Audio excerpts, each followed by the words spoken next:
Hey guys, Street Fighter, hey? Capcom's most beloved child.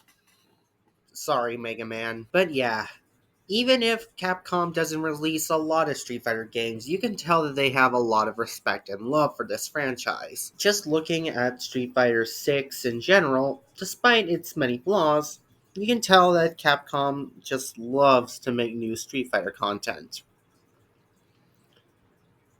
So I thought I'd go in order from the first game up until 6 and talk about what I like and dislike about each one. This is just like my Skylanders retrospective, except now we're talking about Street Fighter. But we're also going to be talking about Mortal Kombat eventually.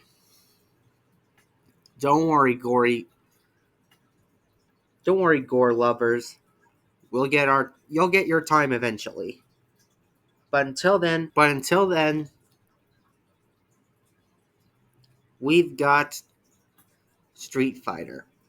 Starting with Street Fighter 1 all the way back in the 1980s. Yeah, I think you keep forgetting that this one exists. And I don't think anyone would blame you, considering that Capcom kind of wants you to forget this one. And considering how bad this game is, I don't blame them. Capcom has been good at re-releasing these games.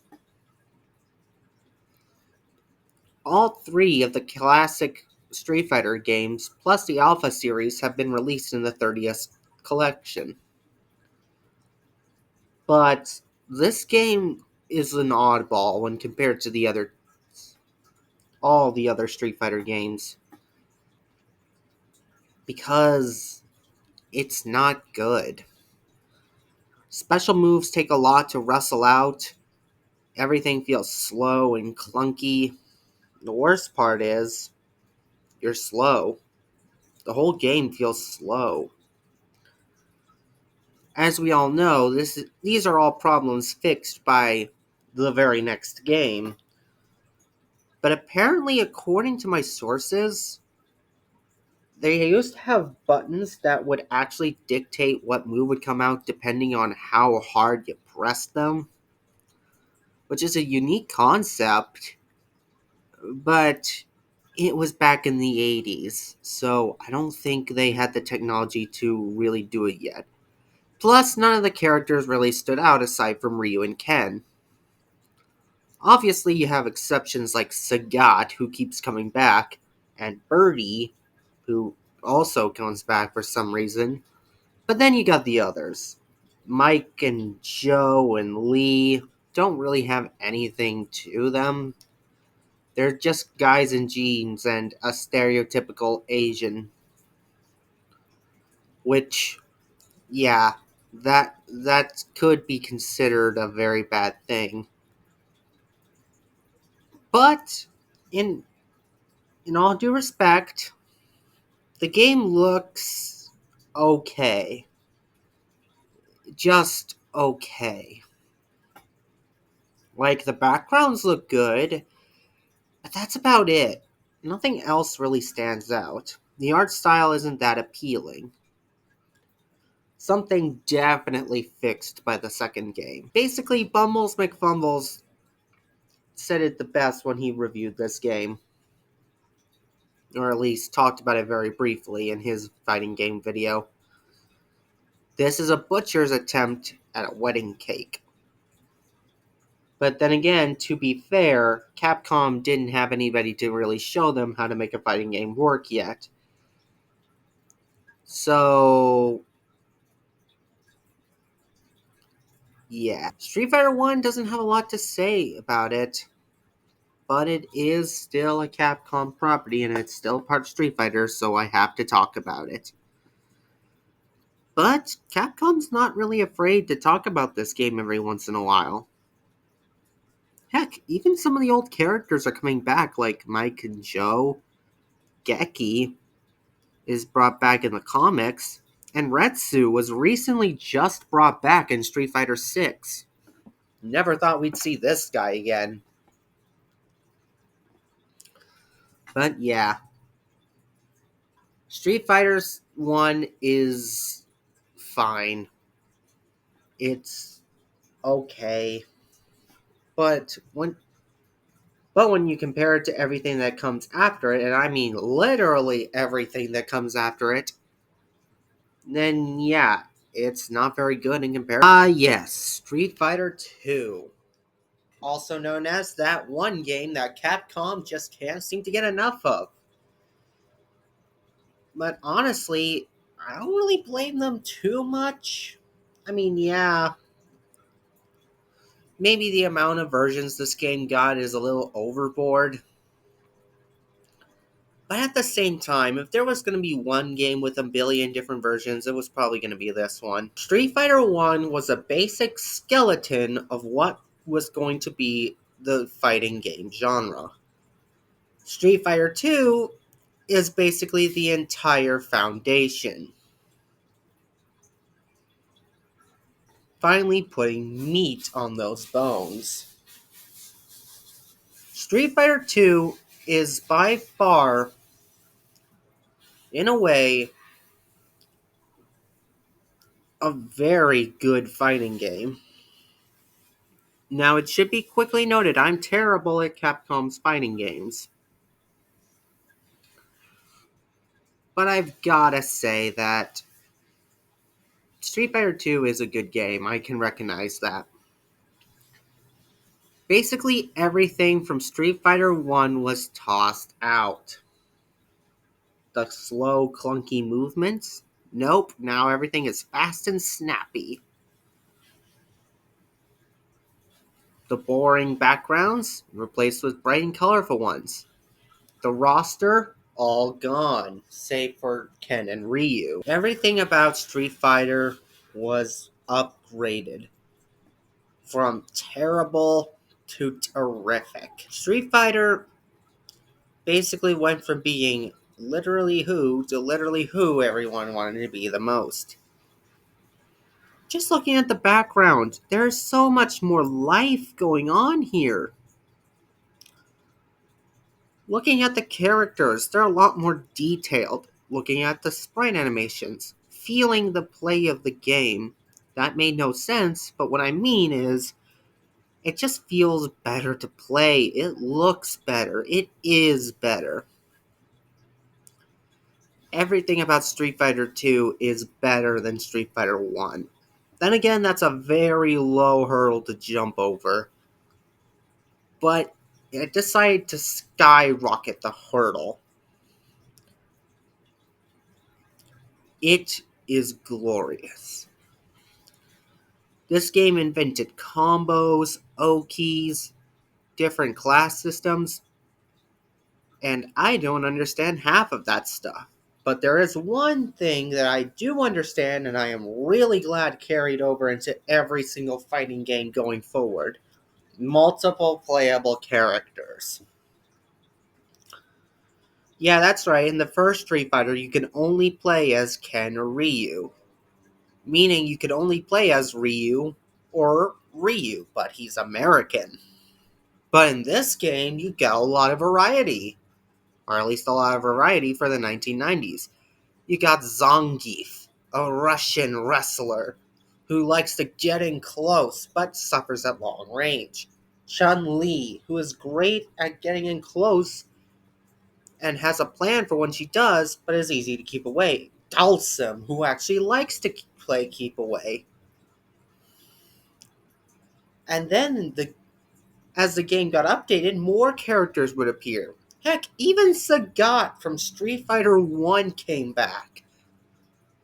It's clear that even Capcom respects Street Fighter 1, despite it being a terrible game. But we're not done yet, as it also introduced a secret character, Akuma. Akuma is basically Ryu but wearing black, but he's also extremely powerful. And he would later become a very important character going forward. But in this first game, he was a secret character that you could only get by inputting a very specific code. Basically, this game was amazing.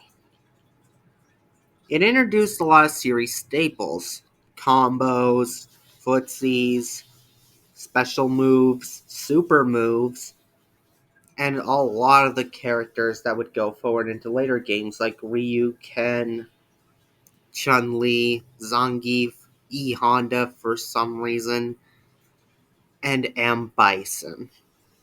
Everything about these games has Street Fighter 2 to thank. I'm only going to talk about Street Fighter 2 in general broad stroke, but when I say Street Fighter 2 is a good game, I mean it. I also forgot that Street Fighter's old versions had a bunch of blood in it, which I found to be strange considering that they kind of just dropped that going forward. There was another fighting game that went full hog into the blood, but that's another story. Long story short, while I think Street Fighter 2 is a bit overrated, I also cannot deny just how good of a game it actually is. Street Fighter 3 is next. I honestly don't know what the common consensus on this game is. Personally, I love it. I think it's one of the better ones in the series. I'm not sure if it's the absolute best, but it does feel really good. However, that was not what the consensus was back in the day. Back in the day, everyone hated this game, and that was for one simple reason. All the old characters from Street Fighter 2 were kicked out, aside from Ken, Ryu, and Akuma.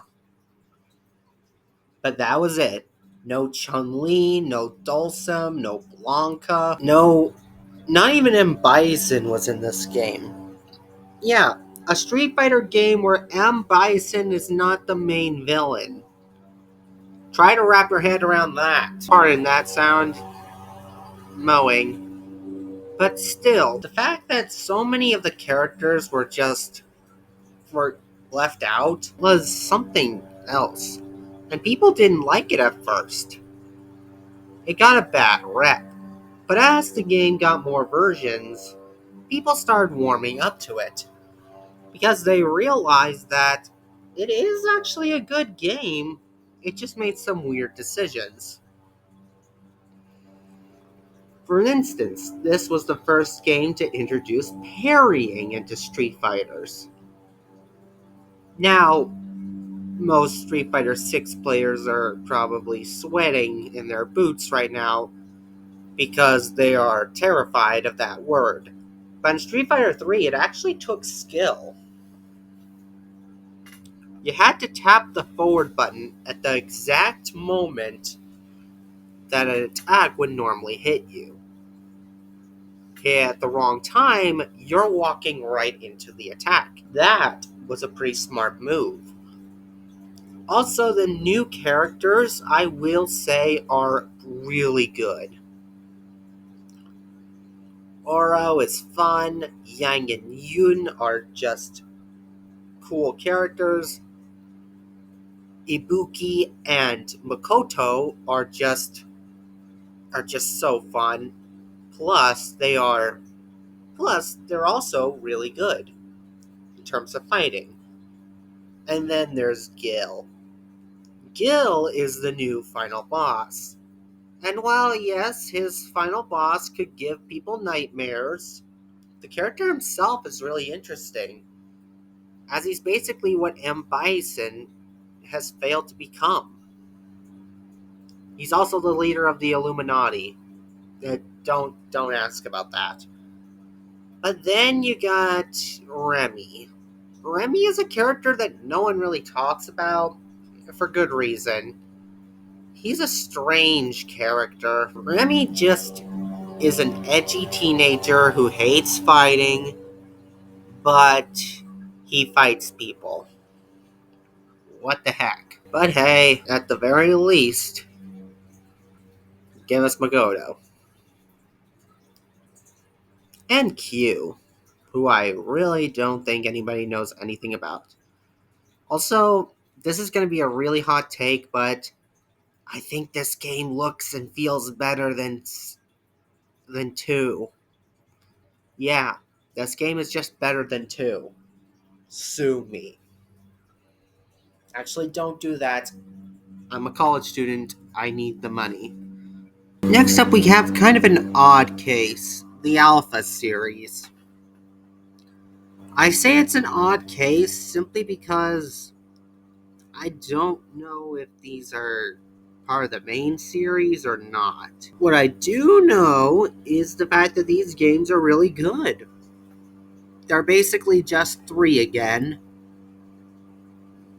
But hey, 3 was one of the best games in the series, so more of that's just more good. Yes, that broken grammar was indeed intentional, why do you ask? But hey, Alpha 2. I'm going to be showing footage of Alpha 2 because it's the most readily available with footage. But I'm actually going to be talking about the whole Alpha series. But fun fact about Alpha 2 is the fact that there's a secret character in the American version, Evil Ryu. But that's beside the point. The point is that Alpha is basically just 3, but it has characters from the first game, the second game, the third game, and even some wholly original characters too. All playing in 3 style. Now that is great. There's not much else I can say here, apart from one more thing. Street Fighter Alpha introduced the custom combo, which is basically just a super install that allows you to cancel any move into any move. For most people, that doesn't sound very good. But to a fighting game expert, you can tell just you'll know just how broken that is and see why it was reserved for only Yang, why it was reserved for only Jung inside of Street Fighter 3. Who, let's face it, just wouldn't be that good without it. Because with it, he is super powerful. Not much to say about Alpha, it's just really good. Street Fighter 4. Basically, Capcom took that one line of, "We hate this game because it doesn't have the characters we love," way too far to heart, and filled it up with nothing but characters that people love. And Rufus. Yeah, Rufus is also in here. Okay, that's my negative out of the way. Now for the positives. This game doesn't look half bad, but I think there are games that look a little better than this. Still, though, everything that Street Fighter 4 does is pretty good. It also gave love to the Street Fighter 3 cast, who at the time was not loved at all. I just think that this game also introduced the new Super and Ultra meters, which are exactly what they sound like. These are your super special moves. So yeah, Street Fighter has definitely gotten... You can definitely see how Street Fighter has improved over the years. Getting stronger, faster, and giving Ryu some new moves, which is very important. Also, Ryu and Ken feel like different characters now, gameplay-wise, which is something they've been lacking for years. But, yeah, I don't have much to say about this game. It's really good. But there is one thing I do have to say. It got a terrible mobile part years later. Yeah, it's not along the lines of Mega Man X, but man, it's not very good. What is it with Capcom making terrible mobile ports of their games? I mean, Sonic's able to do just a fine job. So why does Capcom struggle so much? Yikes. Now we move on from what I think is the most overrated game in the franchise to now what I think is the most overhated game in the franchise. I'm not going to go on and say that this game is better than Street Fighter 2. No, it's not. But am I saying that it's a bad game? No, I'm not. Street Fighter 5 is a game where it gets a lot of hate, and I actually don't know why. I mean, yeah, the DLC was pretty bad, but I think that's about it. Street Fighter 5 is not a bad game by any means. I also really like how it gives the World Warriors some more things to do other than just fighting. We get more character development for them. It's just really nice. I love the character development for these guys. I also love the abilities and strengths. I also really love the new characters. Also, Gil returns in this game. Also, G. What is with G? No, seriously, what is with G? Is he Q? Is he not Q? Has anybody figured this out yet? But yeah.